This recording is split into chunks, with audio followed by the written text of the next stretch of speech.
Hello, hello. What's up? What's up? It is a new day, it is a new week, and it's time to get social. My name is KaVonna, and welcome to the Introvert's Social Hour.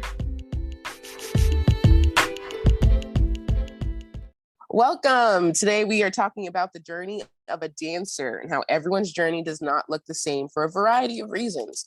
I've brought my dance friend Martha today. I look up to her. She is she's an icon to me in the dance world. So I had to bring her on, especially I feel like in regards to our journeys.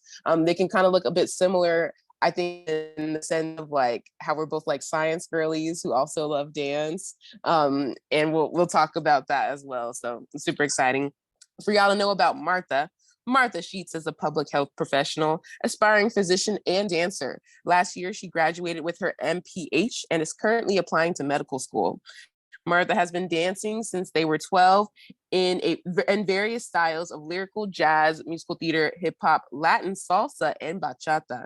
In college, she danced, choreographed, and directed for UCSD's Muir musical and continues to explore different avenues of dance and choreography in her life today. Please welcome Martha. Woo-woo.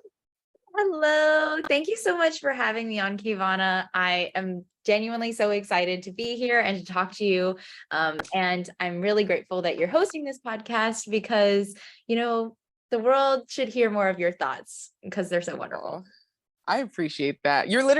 I always think like every time you've been so supportive and I truly do appreciate that. Like it's never unseen. Because you are an amazing dancer, you're an amazing artist, you're an amazing person, and this is your passion and this is what you should be doing. Literally the first time I saw you like do your solos, which I'm sure we'll talk about, I had tears, like actual tears. Stop. I did. I'll add more to why I brought you, but I just always think like, so for audience background, for the listeners out there, I first met Martha. I was a PA for a musical in college. We had a program called Muir Musical, and I ended up being a PA. I didn't audition for it, and there's a story for that. And Martha was a dancer in the dance ensemble. And I remember I would like, as a PA, you're doing background work, you're watching a lot of the stuff on stage, and I'd be like, oh my gosh, she's so good. Like, oh my gosh, like you just made everything seem so effortless. And I was just like, wow. And like, not only that, but like your personality. And you were like so humble and so willing to go and support your team and whatever they needed help with. I mean, you were dance captain, so that was kind of your thing, but you would have done it anyways. And I just like, I don't know, you're just awesome. I appreciate you so much. Like, you're an icon, really. You're iconic. I feel like entire hours maybe gonna just be us being like, oh, you're the best. No, you are the best. Right. Yeah, I was really thinking that. I was like, we can't go back and forth like this. But we probably will. I did want to like help the audience like get an idea of your journey, because that's what we're talking about today. And I'll also talk a bit about mine. But I do want to know, how did you get started? I know you said you've been dancing since you were 12 in various styles, but how did that start? And where did your interests start for you in dance? Yeah, absolutely. So I actually started in other sports. My parents were very hell-bent on putting me in every sport with a ball and stick, like lacrosse, basketball, softball, soccer, kind of all of the, I guess, more traditional sports that you would think of as a kid. And I think it was that I saw a dance team perform at my church or something. And I was like, I want to do that. And so we moved around a lot growing up, about every 2 years. But finally, when we moved to New York when I was 12, there was a dance studio really close to our new house.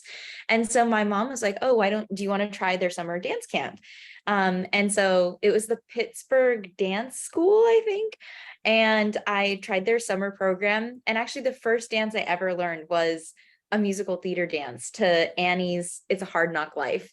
And I feel like that just, it really planted the seeds, right? Because we ended up dancing together like all throughout college and musical theater, which I think is really, where I found like my passion in terms of, dance and, finding my niche and really appreciating that area. But yeah, just basically like seeing it and wanting to do it, and then just wanting to do it more. And dance in general became like a really nice, stable part of my life, from 12 onwards, just because, we did move around a lot after that. And so it was nice to be able to say like, oh, let's find a studio in this new place, and let's meet people and dance through this. And then also same thing in college, and then even going into grad school. Just Yeah. it's been great. So. Oh, that's cool. I didn't know. Did I know? I didn't know you had lived in New York at one point. Yeah, I I live don't in think. Rochester. Yeah. So I feel like you could probably Wow. name a state and I've lived in it. But yeah, I really appreciate that little studio. And I feel like that's where so many people start out, in like family studios, that are, very community oriented, and it's kind of like everybody knows and it's people from your neighborhood. And I was really grateful for that experience. So Yeah. what about you? I actually don't know how you started either. That's true. I don't know if we ever talked about it. So for me, it does run differently, and then this is why I had wanted to talk about this, because I think about this a lot. I didn't have like that. I feel like what tends to be like the traditional way that people get into dance, like and it was more of a financial thing. So like my mom wasn't like putting me in classes. She couldn't afford those things, which is totally okay. And so I got into dance late, but I knew I had always like kind of like loved dance. Like occasionally, like we'd have like those free summer programs or those after school programs, and we'd have a random like kind of like Zumba-ish class or something like that. And then finally in 8th grade, this was so funny. In 8th grade, I had an after school program, but like I was way more like shy and like, in my own shell. And so um that was my first, like 7th grade, I wasn't in the after school program. 8th grade I was. And I was like, I don't really know anyone here. I'm gonna just do my homework and wait for my mom to pick me up, and just kind of chill. But they were like, well, you're gonna be here for a few hours. Like, we actually started a new hip hop program. We have a guest teacher coming in. You should take the hip hop class. And I'll never forget Mr. Ricky. He was like, he's the one who convinced me to do it. Like, cause I was like, I don't know, like, like when you're young and you're trying, you don't want to try something new. I was like, I don't know. He's like, no, you should do it. Give it a try. Give it a try. So I was like, okay. And I went and I took it. I cannot remember. I feel so bad. I think it was Mr. Rashad or something was our hip hop teacher. And I can't remember the company he worked for, but that was my first experience, was with hip hop. I remember I took it with someone I knew from middle school into high school. That was our dance journey together too, I think, because he does dance now as like he as an aspiring like professional dancer too, but we had taken hip hop dance together in middle school. And it was just like a little free after school program, and we learned hip hop, like the full thing, like the 8-step, the breaking and all that stuff. And I remember like that was my introduction, and which was perfect because I was moving on to high school, and my high school had a dance program. I could do dance instead of PE, and 100%, I was not right. Like, forget that. You're telling me I don't have to run a mile every week, so like I can do the cardio and dance. Yeah. So I was like, oh, I'm gonna do dance, and luckily enough, that gave me a different outlet, because my dance teacher, Miss Marshall, she did contemporary, she did jazz. Her focus was more jazz. So like when I knew my positions, it was more jazz based. Like I was more in parallel versus turned out and things like that. And I didn't know because I hadn't taken ballet until college. Fun fact. But jazz, contemporary, and hip hop as well. So those were like my 3 kind of like fall based, like my focuses. And then in college, so high school I fell off of it, because I ended up moving. It's just such a long story. High school I ended up falling out of it. I ended up moving far away, and so I ended up being in the intermediate dance class. I moved into they call it stage left dance company, and I did it for a year, but it became a struggle because I was not living close to where I went to school anymore. We commuted a lot, so staying after school for stuff it was very hard. And that became a weird tension of, well, you're not at practice. Why are you still? It was just the whole thing. High school's weird. And so I just decided, I was like, because my mom's like, oh yeah, I can't have you after school. And then my dance teacher's like, well, you're not coming to practice. And I was just like,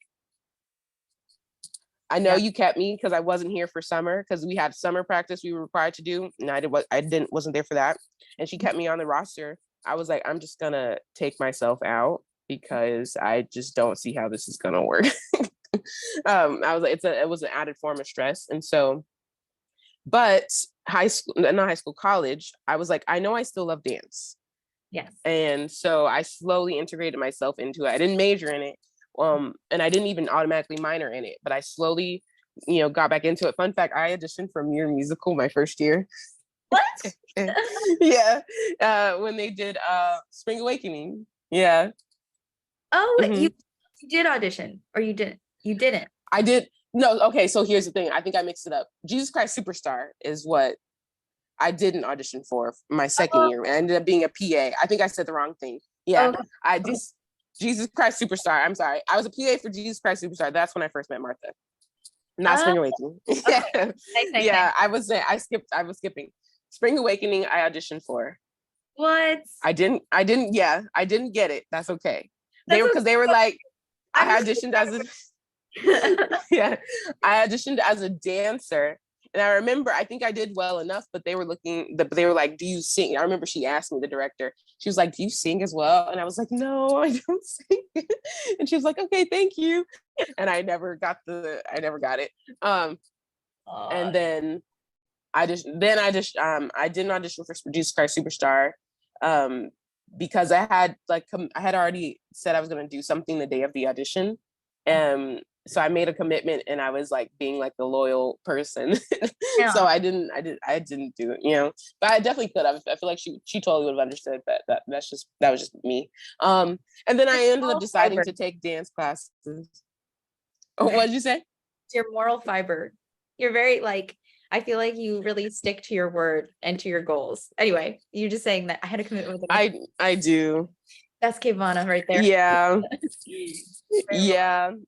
Yeah, my consideration is a level like no other. But yeah, so I ended up taking like classes at school, slowly integrating myself, like a little intro class here. I was like, okay, let me try a little intro class there. And I was like, wait, actually, I want to minor in this. And I even took for one of my electives for college, because Muir, we had I always thought we had really cool electives, so I could take theater. And so I even took theater. Like, I know where my passions lie, but it was just like finding that jump to finally do it. And I feel like I've talked about this before in the podcast, but I still go for my major. I still respect like my major, and eventually I do want to connect those dots in the future. Yeah. But I was like, I'm young now. So I was like, I'm gonna pursue my dance path now, and wherever that goes, then that can lead to me connecting those dots, like creative arts therapy and things like that, and connecting that, neuroscience-based work to artwork. So 100%. I feel like that is at least now I'm here. Yes, I feel like I do agree with you. I feel like we're kind of cut from the same cloth, and that we're like sciencey, but artistic. And I feel, at least for me, that is the dream, to be able to have, a practice, or like a doctor's office or something wherever I work, and to be able to integrate and really, especially because I want to work with kids, right? To really, nurture and foster like their artistic side, either by like having artwork in the waiting room, or, being able to host classes like dance therapy, things like that. Yeah.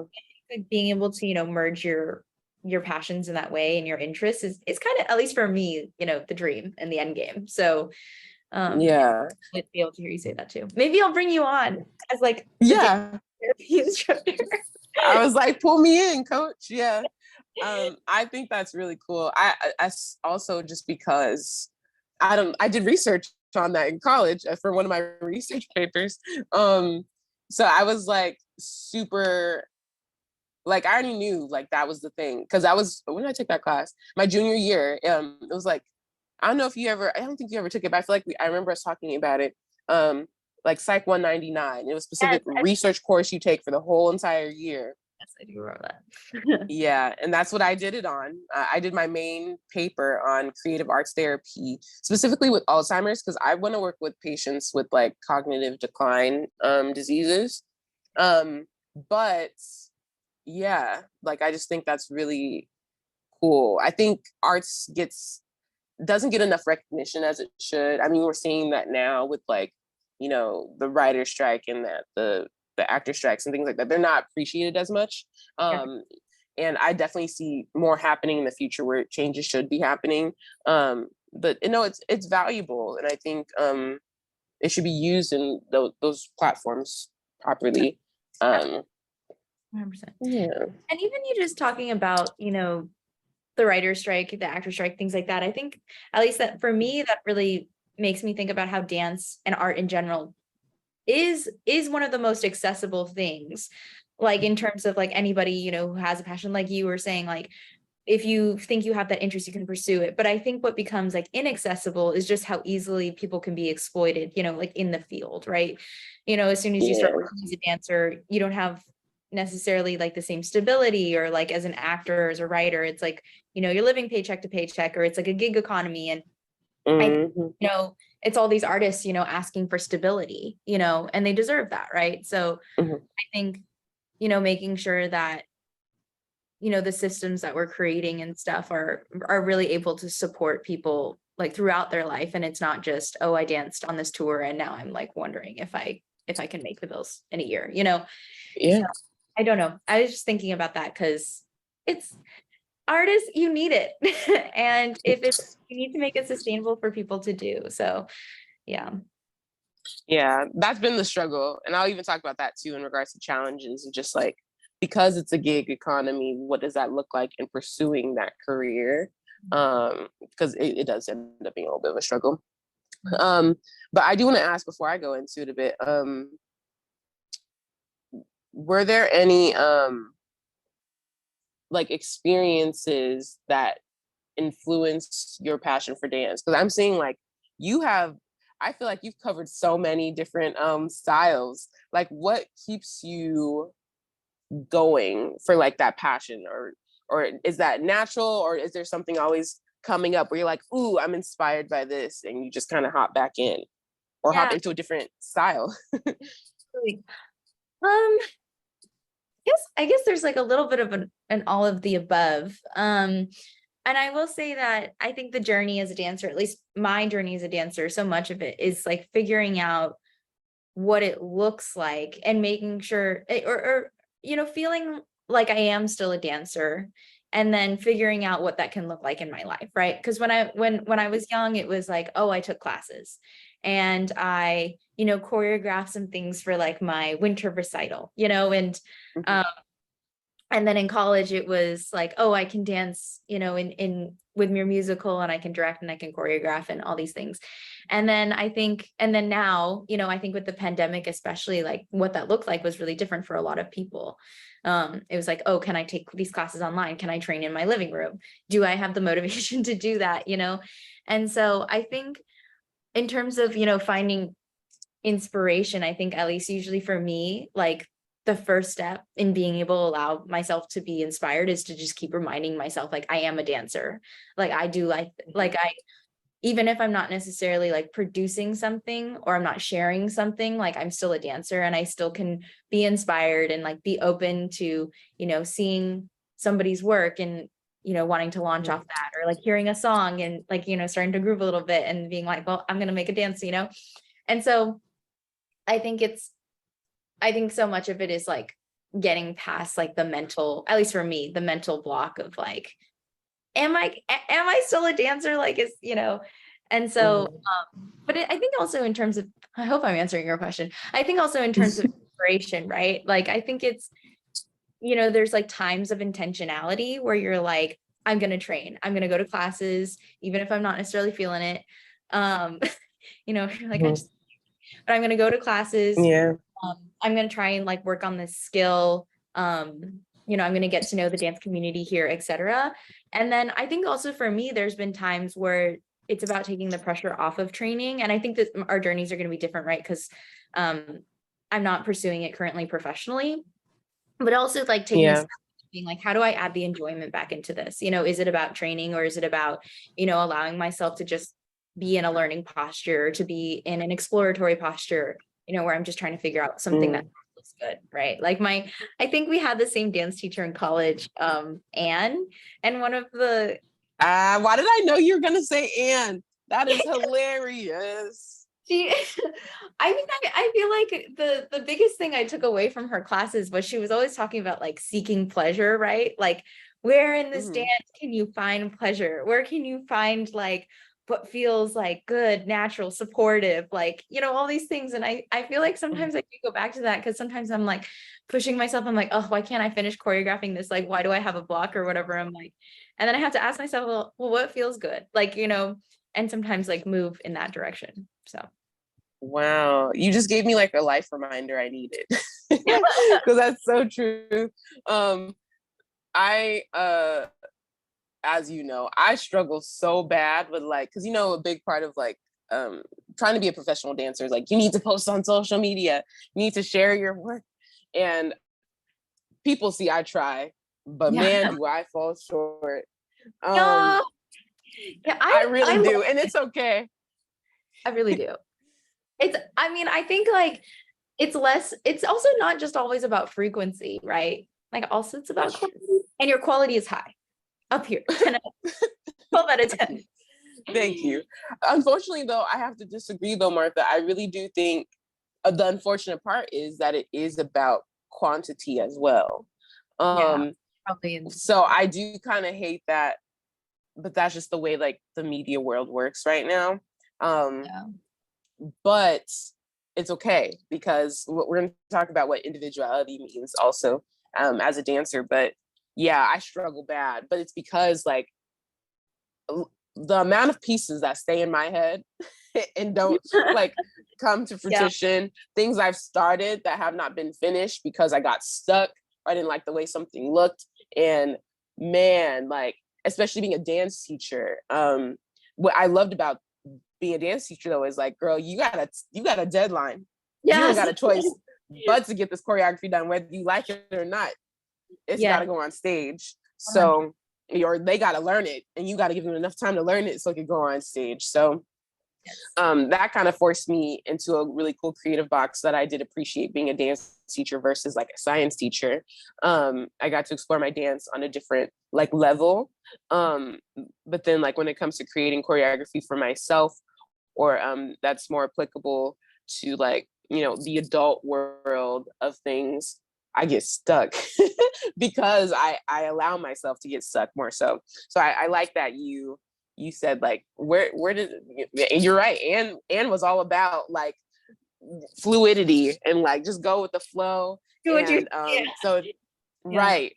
And so that's so true though, because like yeah, that happens in contemporary classes still, but she was on a whole other level. Like she really was. I really was.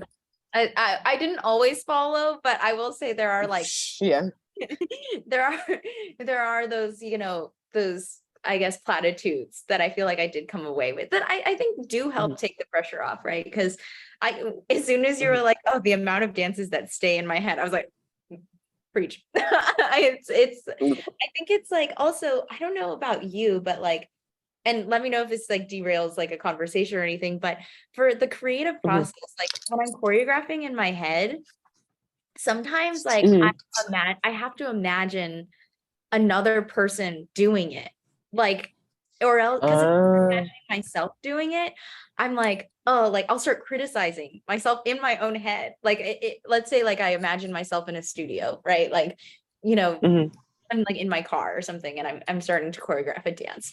If I and I'm like I put myself in this like mind space dance studio, and I start dancing, and I'm trying to basically like simulate what the movement looks like or something like that. If I simulate myself, sometimes I get too in my own head. I have to simulate somebody else. I have simulated you before. I hope that's like not weird, but I've imagined you doing a dance before to try and elicit more, I guess, like less judgment and more ability to just like keep it going and, you know, stay. That's so interesting. No, it's not weird, by the way. I don't think it's weird, but I was like, I've never thought of it like that. but that makes sense. So I think maybe I wonder if like you're coming at it more of a choreography like lens because you've done like choreography and you've been a choreographer for like I consider that to be a big production, because I always sit and wonder like, how did she do a whole musical? Because I do little concerts, but I wonder if that's why though, because I truly didn't even think about that, because even when I choreograph for the small ones, I've never even thought of like, what does that look like for them? I just always think of like simple form. I've never like imagined them doing it, if that makes sense. Which now I'm like, well, now that kind of makes sense, because I just like kind of like think of it, and I'm like, I'm gonna see what it looks like for them. So you're ahead of the game. No, I mean, I don't think there's any like wrong process on it. And also I want to just say that like your recitals and things like that, they're not trivial. They're also very difficult, and they're full large scale productions. So I don't want you to minimize them at all. Because oh yes, no, definitely not minimizing, because they definitely are a lot. But I think, to make it like a little bit more clear, I think of like what a musical specifically, especially like now that I watch more musicals now that I live in the city, I always think from a choreographer lens, because I'm like, where do you even start to process like the connections to the story? I don't have to worry about transitions and stuff as much, because we're just going piece to piece. So then like, what do those transitions look like in and out of scenes? What do those movements look like? And I just like always get like kind of shook. Things are on a more higher scale. Like I think right now I'm thinking of Sweeney Todd. Fun, like you would have, like, I think people don't know until they like see it, or if anyone saw the Tony performance. Like me, when I was watching Sweeney Todd, when I first like came into the theater, I got it on lottery, because I can't afford those regular tickets. But yeah, shout out to lottery. I wasn't thinking like, oh, this choreography is about to eat. Like I really wasn't going. I was like, Sweeney Todd, he's a barber. Like it's gory. But the minute that performance started, and you could see the performance on the Tonys, the first opener, it's like, ooh, like they really thought about like each movement. No, it's not technical. Which is why I think there was a battle in between like Some Like It Hot and like Sweeney Todd. I feel like those are the top two for me, but Some Like It Hot was more like technical, like high end. They got the tap, they got the normal idea of what, yeah, exactly, of what musical dance looks like. But like it was just like, ooh, they were like really thinking of everything, like the musicality. Ooh, I love a good like shake me up in the musicality, because they were like little things that they were thinking about. There's a scene where like they're at the mental institution, and everyone's running around and it's chaotic, but they're dancing still. And it's like, how did you even start that? So I just think about the complexity.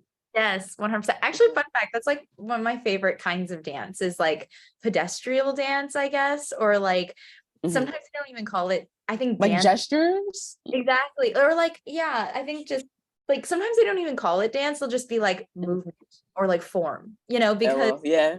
And I think that's like when I mean, it's obviously very abstract, but like, I think it's one of my favorite types, because I think a lot of people who are just starting out in dance or just starting out in movement or whatever it is, like get very intimidated by like saying like, oh, I dance, or like I'm a dancer, like that. But really, like when you think about it, like we are all like living in our bodies in a different way. Like we're all navigating, basically like how we move through the world, like physically, emotionally, whatever.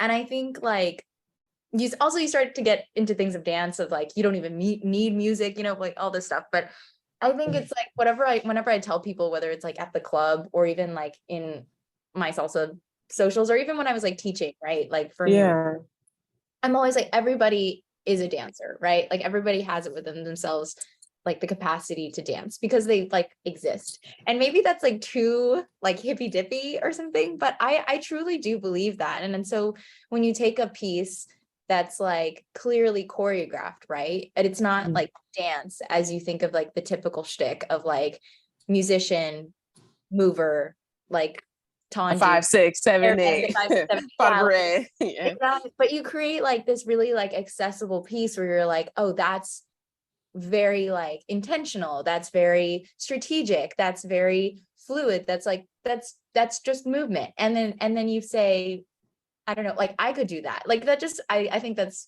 it really makes me very excited. So Yeah. glad that you brought up Sweetie Todd.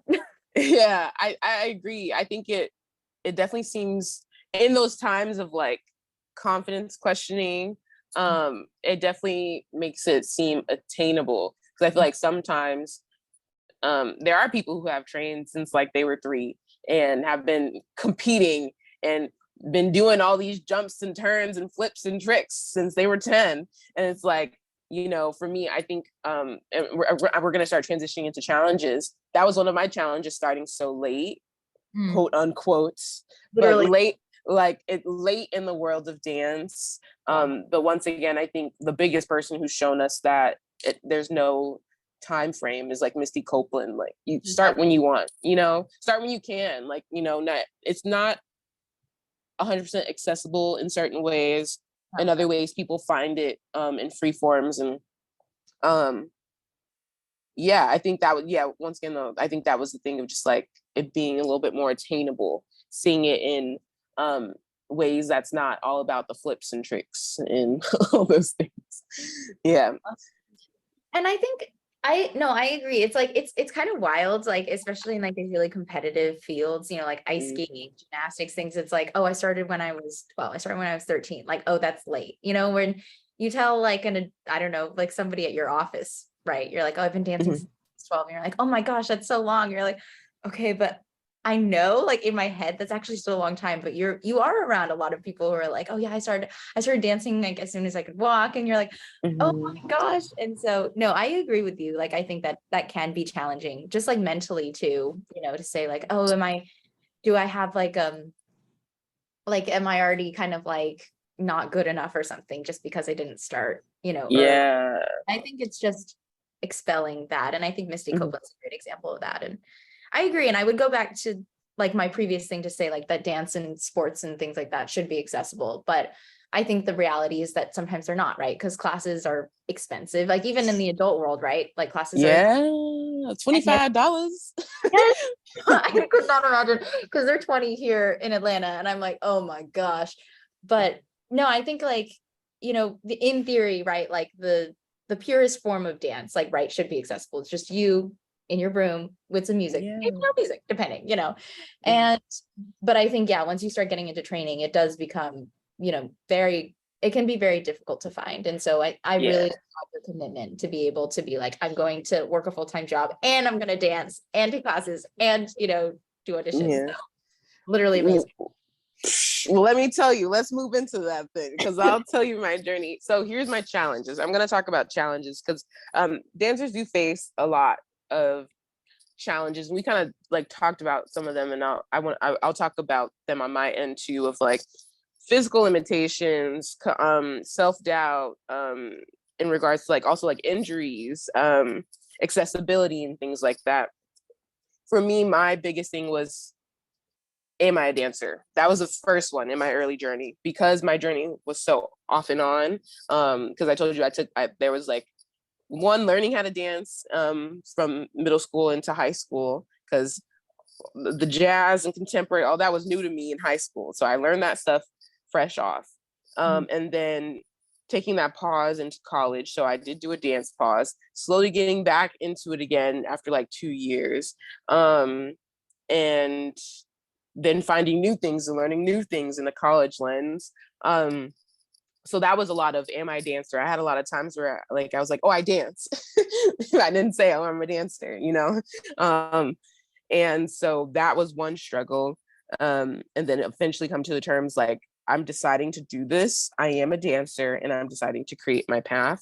My current challenge is, I feel like that because of that, that's always just like a thing in the back of my head for one. But my current challenge is that in regards to how I need to have a roof over my head, I need to be able to feed myself, but I need to have the energy also in order to take these dance classes. I need to make sure I have the money to be able to take these dance classes, because New York is not cheap. But I I jumped and I took those chances, and I'm proud of myself in that sense. But man, is it expensive. And I wouldn't, I didn't consider those things. I was like, I'm gonna move there. I'm gonna have this job, and I have accessibility, because where I live, there were no adult dance classes. There wasn't even Zumba, like I had to go far to go be able to do those things. And so I love that idea that I have this accessibility. But it's once again about the money and things like that. And then the time, because I do full time. Luckily enough, I'm a teacher, so I got summer break. But in the sense too, it's like those summer programs, I was lucky enough to have saved a lot in college that allowed me to move out here and be able to afford that move. So shout out to me. I was not spending money like that. I was a minimalist at heart, and I that came through.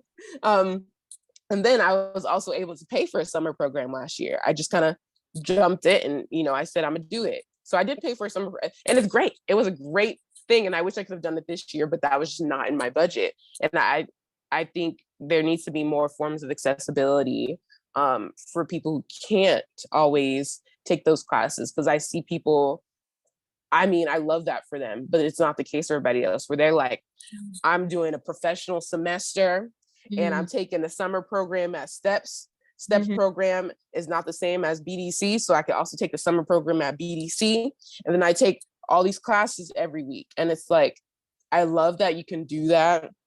Sometimes it's, they have, maybe they have roommates and they're working a job and they're focused on dance, and they can do that. I love that for them. Sometimes it is their family supporting, and I love that for them as well, but it doesn't necessarily look the same for everybody. And it just means that you have to learn to find your way, For me, I think I'm trying to figure out what that looks like. CLI studio, we talked about this, our struggle. We share memories.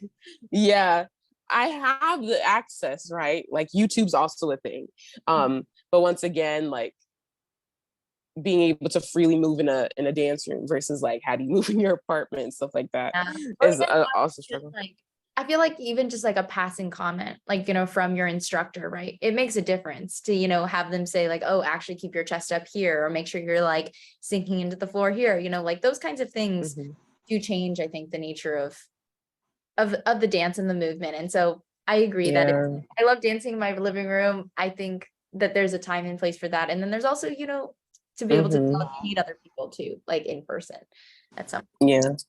I'm glad you mentioned that, because that's another thing too. It's like sometimes I could be unintentionally like being not lazy, but more lax in my body.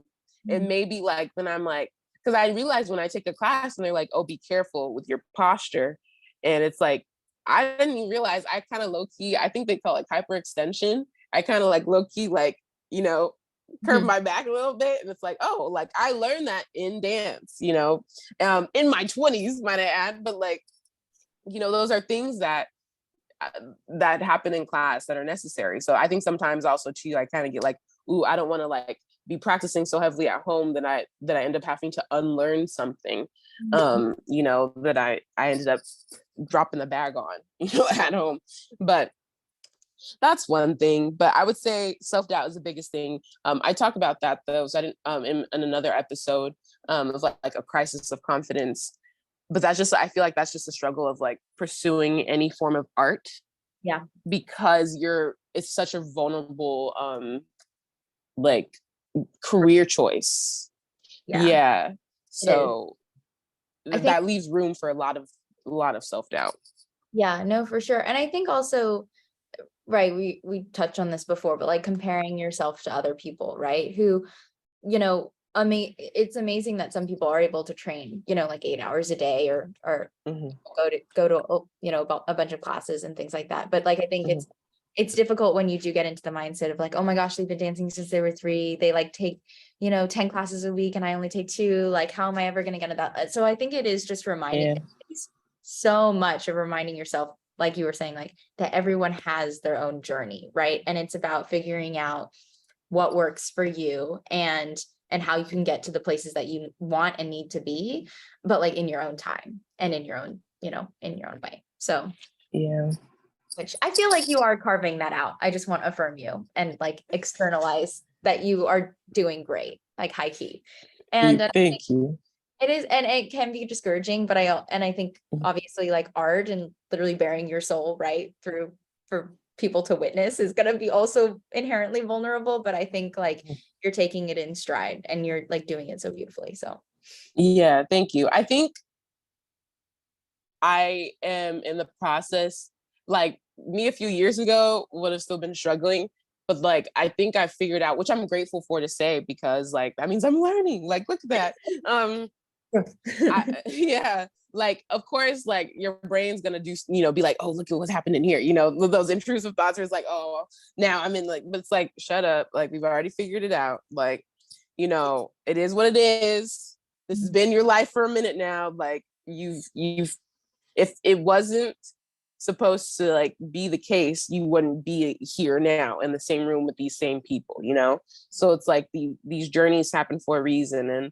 And I think it's just like super important for me like to reflect on that. It's like you're doing it right, you're here, right? So like, zip the lip on the side and keep it pushing. And I do that's why I love also taking classes too, because I love like that like validation sometimes, because at the end of the day you do kind of need it here and there, no matter who you are. And so it's just kind of nice to be like, take a class and they're like, oh, okay, and I'm like, oh, really? Thanks. Or just to feel like I killed a piece of choreography. Because speaking of challenges, one of my biggest struggles is getting choreography on the dot like that. I am on the auditions are my worst nightmare because of that, because I do not retain choreography fast. Like, give me a few rehearsals and I got you. But you throw 15 minutes, 30 minutes of choreo at me and you want me to perform it, I struggle bad. yeah, Like my brain runs too fast. It's so bad. It is a whole other muscle that you're flexing, right? To try and, A, learn something that quickly, and B, translate it into your own body, and then C, style on top of it, right? Yes. Yeah, and I think that is just something that's I agree with you, and it's something that I struggle with too. It's like it's something that you have to keep really fresh, and I think it does that element of it definitely does require a lot of training. And I think that is like probably a big reason that I would go to classes too, because I think also the energy of a class, at least for me personally, helps me retain choreography. Because at least like when I'm in like a room with other people who are also, being able to see like their process externalized, and I guess like to retain choreography in their body, it helps inspire mine, right? Yeah. So I see that you're marking it in this way, or I see that like, oh, maybe try connecting these two pieces as you practice or something. And I think I don't know. I think like that kind of energy like elicits maybe more, I don't know, sharpness or something. But I think that's like another reason that classes are somewhat irreplaceable sometimes. Yeah, for sure. I agree. It's not just learning from the teacher in the room, but learning from other people. Yeah. I did want to ask though, like, what challenges or like setbacks have you faced, like as a dancer? Maybe ones that we haven't talked about. I know you kind of said some, but Yeah, what have you come through? So I think like the challenges when I was younger were probably, I guess, to say like a lot more like social, if that makes sense. Like I think the dance studio environment, like as supportive and as uplifting and as, learning based as it can be, I think it can also be cliquey, like any other space. And so so when I was moving around a lot and, trying to find different studios and different ways to dance, and kind of seeing that a lot of like these friend groups had already formed, or like, even that there were like favorites in the studio, right? Like it's intimidating. And so, trying to basically like navigate that also with you're literally like a teenager, right? So everything is so dramatic and, yeah. But I would say that when I think of challenges, I think in the teen years, that was probably one, just feeling comfortable in a studio, feeling comfortable enough to like learn and work on my technique without, kind of comparing myself in that way. And then I think when I got to college, dancing with Muir musical and choreographing, and I think it was my I think during Hairspray, when we were choreographing that, I want to say I was dancing like 20, 30 hours a week. I think at the time, obviously for a professional dancer, that's, actually more, I think like more like 30, 40-ish, because I was also taking dance classes as a dance minor. And my body, like sustainability, I cannot stress it enough that like this body is here for the life, not just for the 5 years that you're pushing really hard, I learned that lesson really hard just because I think in one semester, or quarter, like I sprained my ankle and then like pulled my back and got like a whooping cough for like 2 months because I wasn't resting, and things like that. Kind of getting that, that wake up call that's like, you have to take care of your body. Like, it's not just there for you to kind of like use and exhaust into like, yes, it's your outlet for creative expression, but also you have to respect it. And I think I learned that lesson the hard way. And I would probably say that that's, something that if I could like impart any sort of wisdom or advice to like a young dancer in particular, who kind of, treats their body like just pops into the splits, kind of, I guess, like takes it for granted, right? Like, I guess just like making sure you're honoring your body, and making that you're allowing it to, you're listening to what it tells you is basically what it is before it becomes an emergency. Yes. So I would say that was probably like a bigger struggle in like the college years, just like definitely pushing really hard. And then I think like post grad, it was, finding the motivation, especially during COVID and not taking classes. We were talking about that class environment and how like it really fuels you, both in terms of like learning and also just the energy of the room, right? Like we're all here to practice the same art. And there's something like really inspiring about that. So I think to have that taken away, and to be, in your living room or in your bedroom, like by yourself. And I think there's also a positive with that. You're like, oh my gosh, like so much freedom, expression to like kind of explore, try things that maybe you wouldn't want to try in the studio. There's like it's a double-sided coin. So, but I think in that, like finding the motivation to train, finding the motivation to, even like also to allow yourself to be creative, because it's really just you in your room and you could be like very self-critical.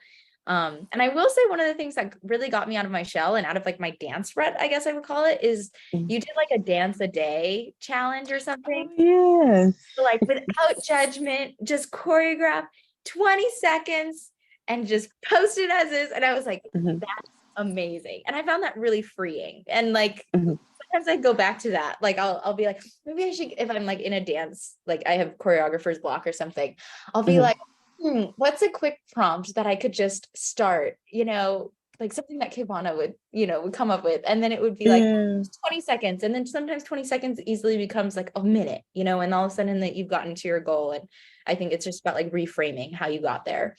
And so I would say that was definitely a challenge. But, and then also, coming out of the pandemic, feeling safe to go back to classes, and also feeling like, oh my gosh, like, am I ready to go back to classes?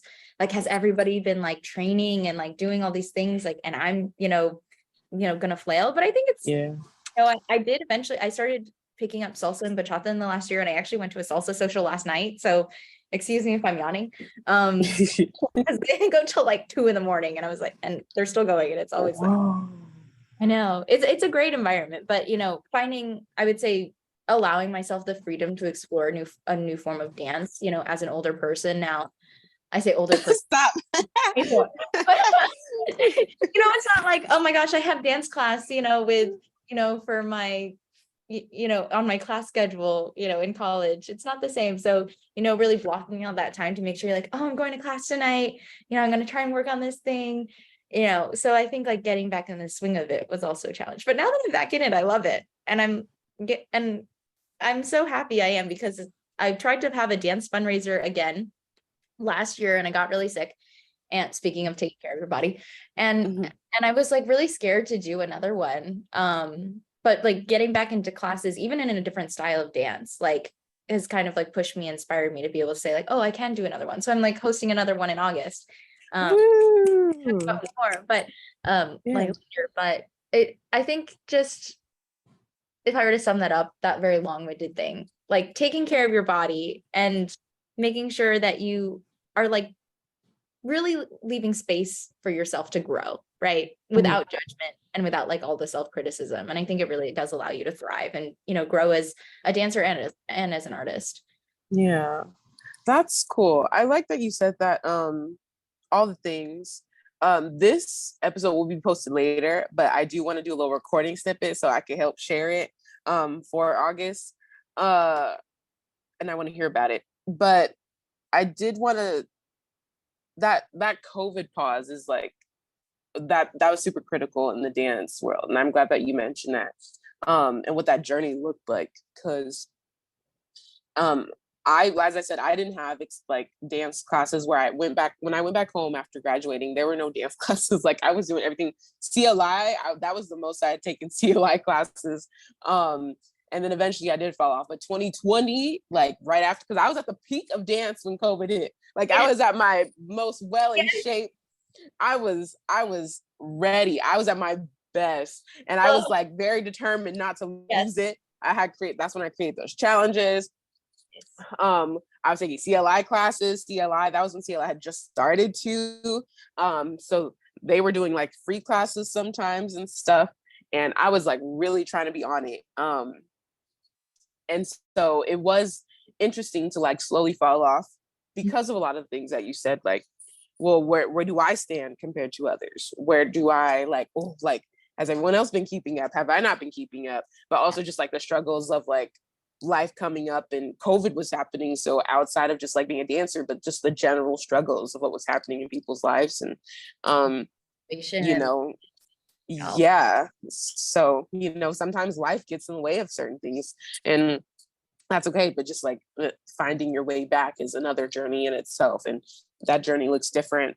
I did want to talk about individuality and like the importance of that as a dancer. You've done so many styles and like you're inspiring me to like start stepping into other styles that I never even thought of, because I've stepped into some new ones, but there's some I had never even thought to reach. But how do you express your unique style in your voice, in your dance performances, no matter which dance style you're doing? How do I express? I think it's just about like allowing myself to groove and I guess like follow what feels, going back to seeking pleasure, like following what feels good, right? Like, and that's gonna look like different from everyone. And I think like I was just talking to somebody about what is the quote? It's like good artists copy, but great artists steal. And it's like the idea that like as artists, right, we're constantly being inspired by, you know, different things and making them our own to the point where you can't even hopefully like, well, not always, and hopefully you're giving credit where credit is due, but like you can't always even tell, you know, like where the original seed came from. So it's like, so let's say like I'm inspired by, you know, Sweeney Todd, for example, and that like elicits me to create a dance, like basically it's like I took from, you know, the idea or the essence or whatever of Sweeney Todd that inspired me, but then I made it my own. And it's like to the point that people wouldn't even be able to tell where the original thing came from. And so I think, at least for me, like dance and expressing my own style is a level of allowing myself to be inspired by other things and then put my like sprinkle some Martha on it, you know? And Yeah. and I think also like it's a lot of like just experimentation too, because it's like figuring out, well, oh, this was my style maybe 10 years ago, right? Like I really like leaned into the fluidity and to the elongation. But now like I think now that I'm older, maybe I'm a little bit more like in the ground, or like I really like to, like a signature thing that I like to do is like kind of pop out my hips or, you know, contract my chest, you know, which maybe wasn't something that happened 10 years ago. So I think like also kind of allowing like my style to evolve, right? With like different things that I see, different things that I learned, but also like what feels good to me at the time too. So Yeah. what about for you? I like that. I will say one thing before I start mine. You do have like a Martha style. I don't know how to explain it. Like the minute you said like I kind of like move my hips a little bit more or like pop my shit, I was like, yeah, like you have a style that you like. You could be doing a certain movement, but it's it's got like you said, a little Martha sprinkle to it. I don't know how I'd explain that one. Yeah. I think it's just like, I think also like I like to smile or something like that. So it becomes like a little bit sassy or something, well, not always, obviously, but like when I think of a Martha style, like me throwing it back in the club or something like that, it's like it's like spunky. I think of like spunky, like always energetic. Like I don't know how to explain that though, because energetic is kind of like a very like regular word, but it's like because it's like it's very specific to you.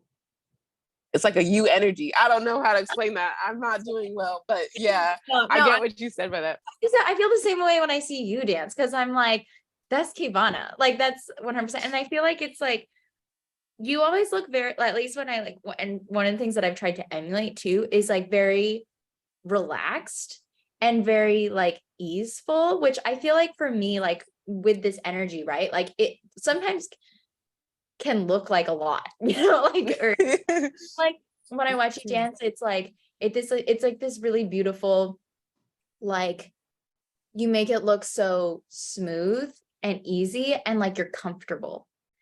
And like, it's like inviting, if that makes sense. And maybe I'm not explaining it very well either, but it is also, I think it's clear that you have a style too. First off, I got shook because I was like, what? Because I make it look easy because I be stressed. But at the same time, I can understand. And I've theorized that as well.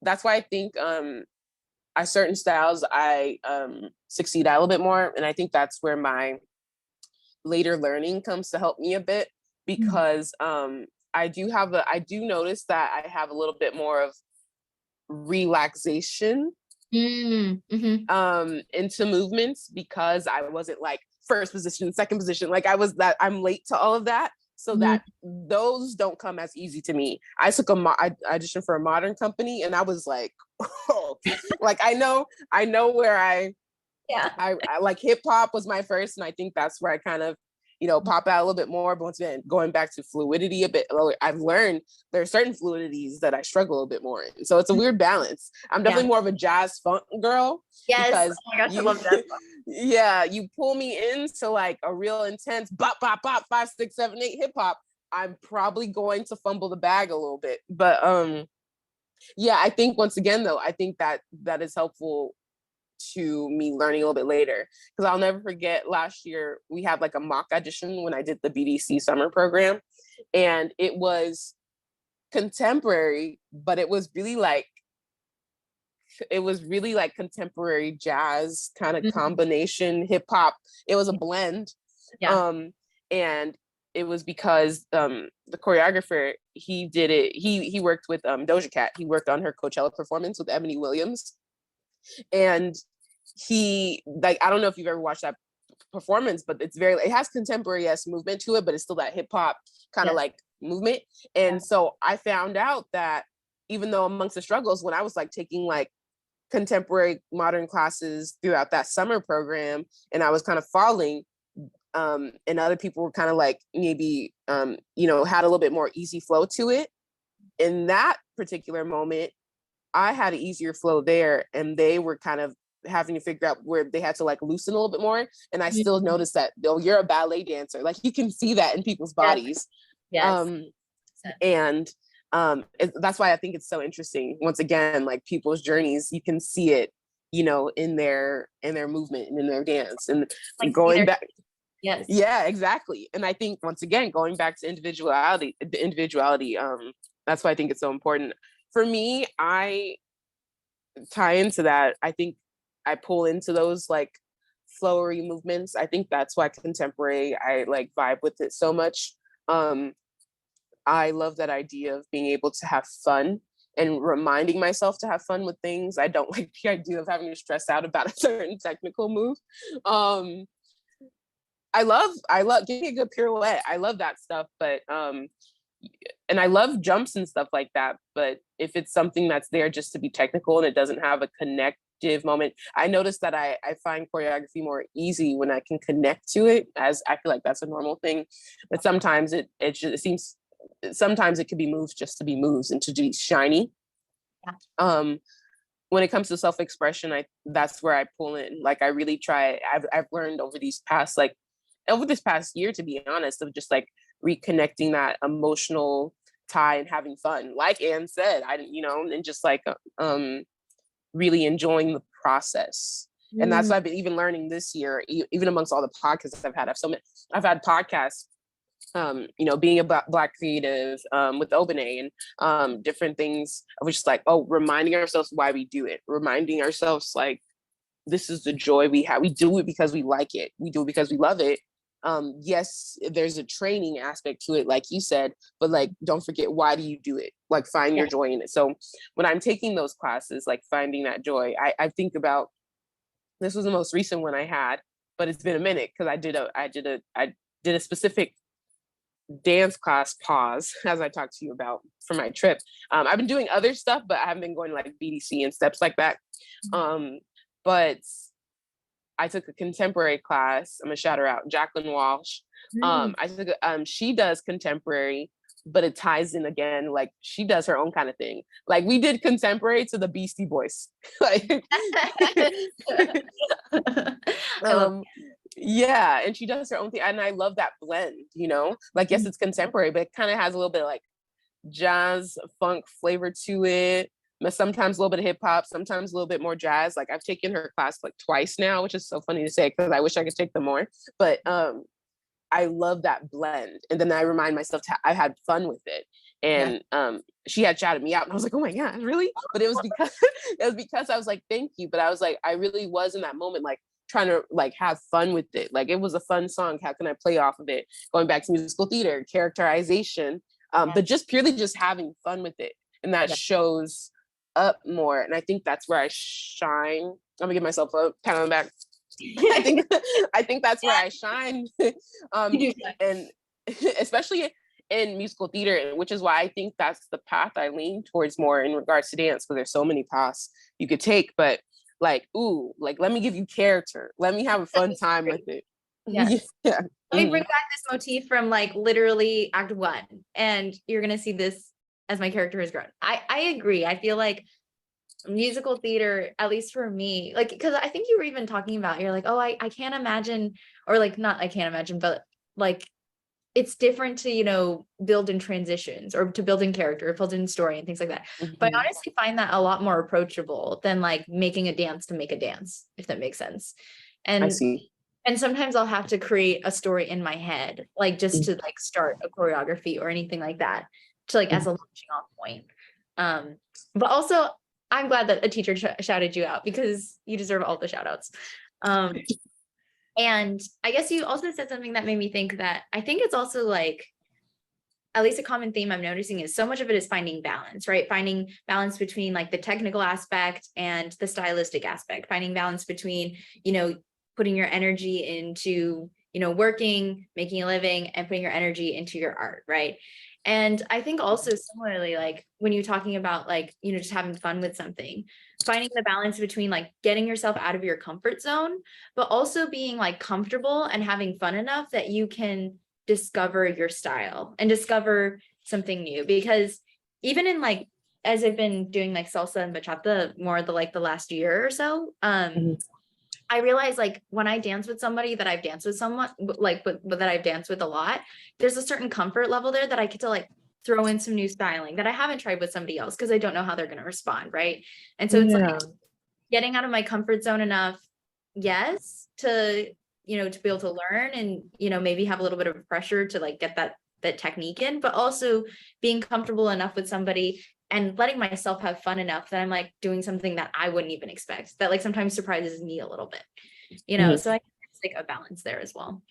Yeah, it definitely is. And I think once again, in regards to the journey of a dancer, journey of life in general, finding that balance is a continuous process. Especially in today's age, there's so many things like that you have to think of. Rent's higher, things cost more, yeah, like we are struggling. But then once again, finding that balance, going back to the artist struggles and stuff.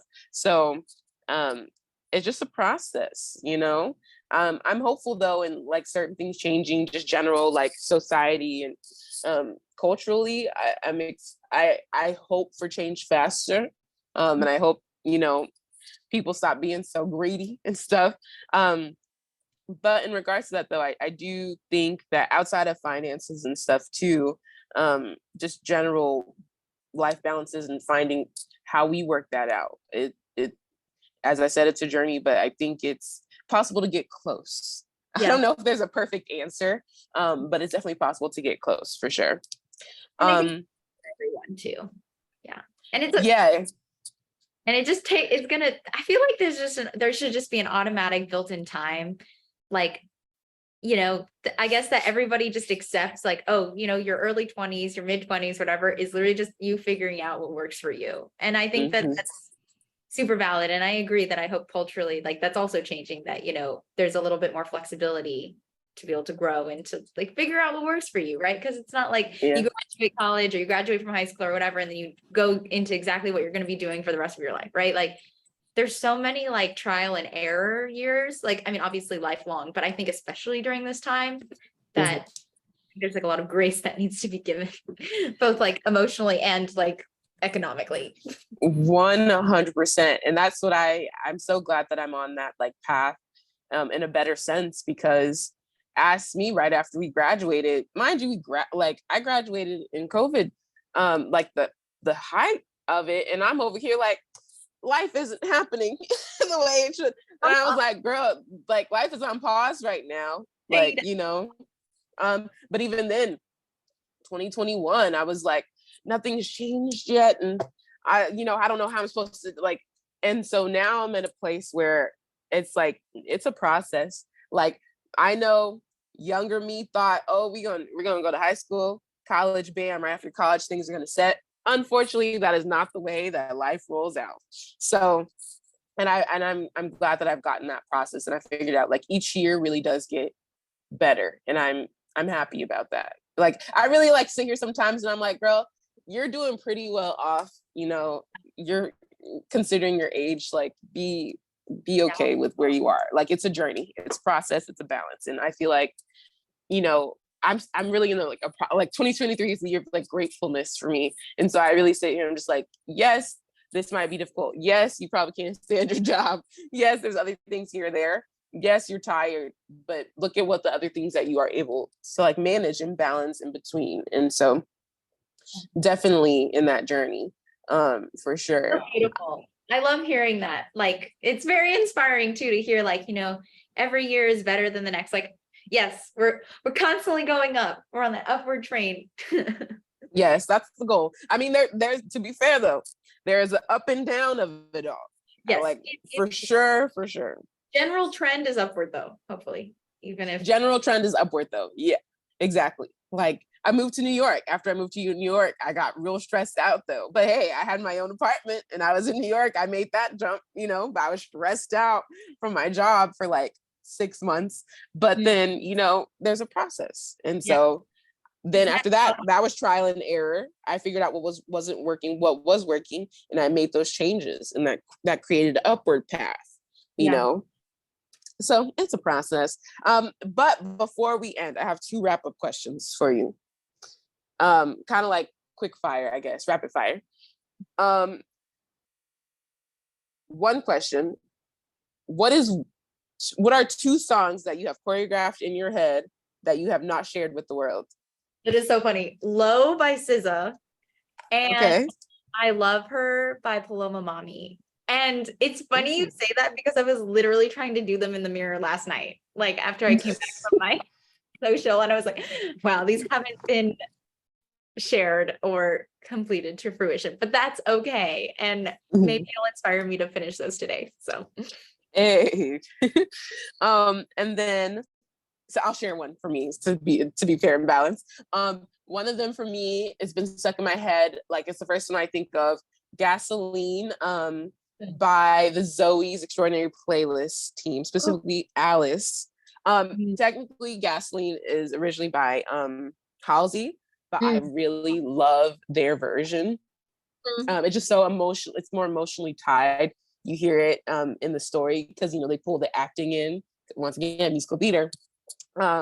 Gasoline, I started it. I literally started it at work one day. Not one for the kiddos, because she literally talks about drugs and stuff, but I started it for for me, because I really I had time on my hands. And I was like, let me choreograph this. I started it, got caught at a spot where I was stuck, and then I never finished it. So that's one of them. Make a pact. I will finish it. That will both finish by a certain date. Sorry, speaking of deadlines, you're like, what motivated me to do this? The deadline. So yeah. we should literally be like, by September. I do well with accountability partners. That is a fun fact. Okay, we'll check that. Yeah. And then my last question before we head out, what advice do you have for aspiring dancers? I think first, an affirmation that you are a dancer. And if you've chosen this life path, or however you've chosen to integrate dance, if it's right for you, then it's right. And I think so much of being a dancer is trying to find those affirmations. And so I just want to externalize that for you, that you are a dancer and you will continue to be a dancer in whatever form that looks like. And I think in terms of advice, I would say, leave yourself open to grow and evolve your style, evolve your technique, evolve the way that you fuse styles together, but just really allow yourself the room to learn and to create new versions of yourself that you love and that you appreciate, both in dance, and outside of dance. But for sure, I think giving yourself that space is the biggest gift you could give yourself. I agree with everything you said. So same, literally same. Yeah, I was just gonna say yeah, you said it well. I think that's the start. Is that's where you start, and then you go from there. I couldn't have said it any differently. So, thank you so much, Martha, for participating in this episode, for joining this episode. You know how much I freaking adore you. So, I really do appreciate you. Yes, I so appreciate being on this podcast, being able to have this conversation with you, especially just to learn more about you too and your journey. It's so inspiring. And remember me when you're famous, and I hope we get to dance together in person very soon in the future. Yes. Well, first of all, of course, one thing, I feel like I said this before, but this is me saying it to you specifically. I am all about pulling my friendos, especially people I know that are professional and can get the job done in any way, and they're really good at what they do. And I always thought whenever that time is where I got it, trust and believe, I need somebody to dance with me, and I can call somebody and I just pull people. They do that anyways because it's all about networking. I'd be like, Martha, they need somebody for this. Literally, I literally, I got sorry, I'm gonna go dance for a few months. Thank you. 100%. I got lists of people I could think of. You're on that list for sure. And yeah, for sure. Listeners, go ahead and check out the episode description to see what Martha's doing. Stay up with her. Thank you all for listening and supporting this podcast. Make sure you share and like this podcast. Send it to a friend, a family member, a loved one. Follow me at KaVonna on Instagram to stay updated as well. Are you a dancer? Go ahead and answer that poll question. If so, in the Q&A section, tell us your journey as a dancer. What has that looked like for you from today? Get some sunshine, get some air, have an amazing week. I will see you next week on the Introvert Social Hour. Thanks for joining. Bye.